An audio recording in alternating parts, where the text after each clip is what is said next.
Welcome to the second episode of our Flutter and ESP32 IoT series. In the previous episode, we built the foundation of our completely custom IoT system. We connected an ESP32C6 to Firebase Realtime Database, uploaded live temperature readings from the BMP280, and displayed those values inside both a Flutter Web Application and an Android app. Today, we're taking the next major step. We will connect a two-channel relay board to our ESP32 and control both relays directly from our Flutter application through Firebase. At the same time, our system will continue monitoring the BMP280 sensor and displaying the live temperature value. This means communication will now work in both directions. The ESP32 will send sensor data to Firebase, while the Flutter application will send relay commands back to the ESP32. Before we begin, make sure you have watched the previous episode because we will continue using the same Flutter project, Firebase project, and database structure. However, in this episode, we are moving from the ESP32C6 to the ESP32S3 for the hardware side of the project. So, let's get started. Now let's update our Firebase database structure. Open the Firebase console and select the same project that we created in the previous episode. From the left sidebar, open Realtime Database and switch to the Data tab. Inside our existing ESP32 device node, we will now add a new Relays section. This section will contain two relay objects, named Relay 1 and Relay 2. Each relay will contain a Boolean state value. When the state is false, the relay will remain off. When the state is true, the relay will turn on.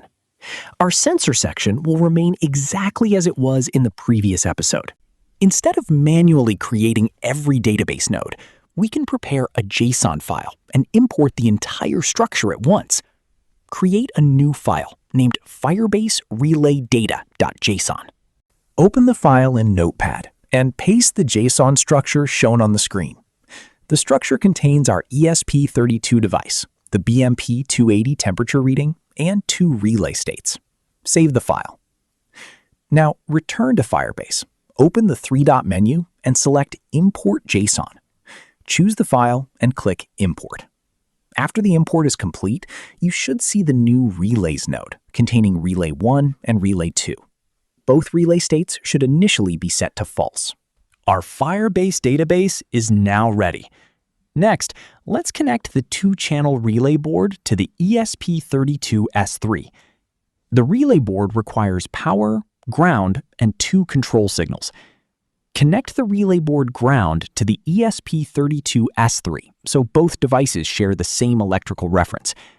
Connect the relay board power input according to the voltage required by your specific module. Now, connect the two relay input pins to GPIO 6 and GPIO 7 on the ESP32S3. Connect the BMP280 sensor with SDA on SDIO 8 and SCL on GPIO 9. For the GC9A01 display, connect SCLK to GPIO 12, MOSI to GPIO 11, DC to GPIO 16, CS to GPIO 10, and RST to GPIO 17. Now, let's update our Flutter application. Open the same Flutter project from the previous episode inside Visual Studio Code. Our existing application already displays the live BMP280 temperature value from Firebase. Today, we need to add two relay control cards below the sensor monitoring section. But once again, we can let our AI coding agent handle most of the repetitive work. Open Codex and provide the following prompt. Update the existing Flutter Firebase application.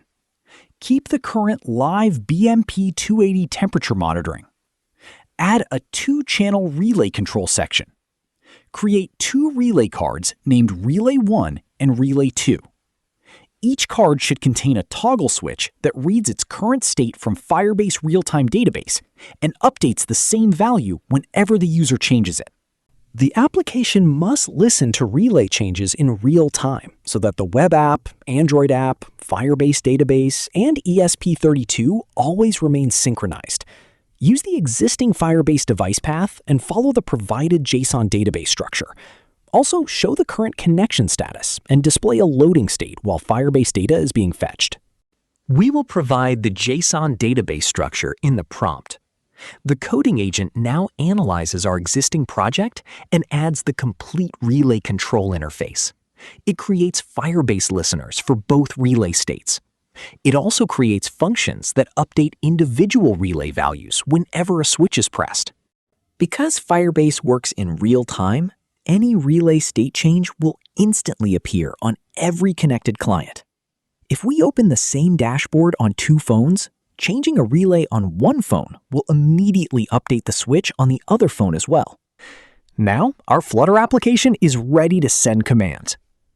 Next, we need to update the ESP32 firmware so it can receive those commands and control the relay board. Open the PlatformIO project that we created in the previous episode. Now we will add the two relay GPIO pins and Firebase relay listeners. Open Codex and provide the following prompt. Update the existing PlatformIO firmware from the ESP32C6 to the ESP32S3. Keep the current Wi-Fi, Firebase, BMP280, and GC9A01 display functionality. Connect Relay 1 to GPIO 6 and Relay 2 to GPIO 7. Connect the BMP280 using GPIO 8 for SDA and GPIO 9 for SCL. Connect the GC9A01 display with SCLK on GPIO 12, MOSI on GPIO 11, DC on GPIO 16, CS on GPIO 10, and RST on GPIO 17. Configure both relay pins as outputs and keep both relays off during startup. Read the Relay 1 and Relay 2 Boolean states from Firebase Realtime Database. Whenever a relay state changes, immediately update the corresponding GPIO output. Continue uploading the BMP280 temperature reading without blocking the relay control system.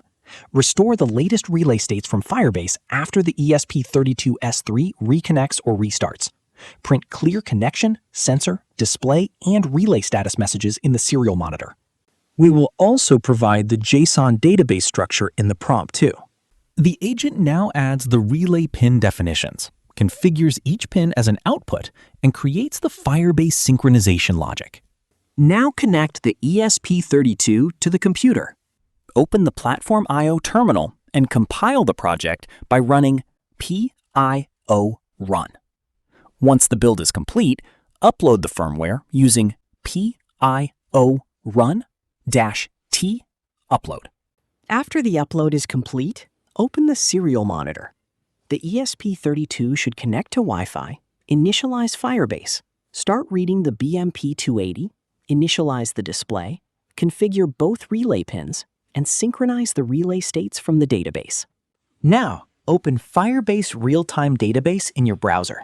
You should see the temperature value updating exactly as it did in the previous episode. Next, manually change Relay 1 from false to true inside Firebase. Relay 1 should immediately activate. Change the value back to false, and the relay should turn off again. Repeat the same test with Relay 2 to confirm that both channels are working independently. Once the hardware responds correctly, our ESP32 and Firebase connection is ready. Now, let's test the Flutter Web Application. Open the Flutter project terminal and run flutter run-d Chrome. The application will open inside the browser. At the top of the dashboard, we can see our live BMP280 temperature reading. Below the sensor section, we now have two relay control cards. Let's turn on Relay 1. The Flutter application sends the new state to Firebase. Firebase updates the value instantly. The ESP32 receives the new value and activates Relay 1. At the same time, the switch state remains synchronized across the web application and Firebase console. Now let's build the Android application. Flutter build apk --release. Flutter will compile the complete application and generate the release APK. Once the build is complete, open the build output folder and transfer the APK file to your Android phone. Install the application and open it. The app connects to Firebase and immediately displays the live BMP 280 temperature value. Both relay switches also show their current saved states. This is the foundation of a real smart home and industrial IoT control system. In future episodes, we can add relay timers, automation rules, scheduling, user authentication, notifications, device status monitoring, and secure Firebase database rules. We can also store the last device state, detect whether the ESP32 is online or offline, and prevent unsafe relay switching when the internet connection is lost. Future features could also include automatic sensor-based control and voice control through Google Assistant or Amazon Alexa. If you enjoyed this project, make sure to like the video, subscribe to the channel, and turn on notifications so you do not miss the next episode. I will see you in the next one.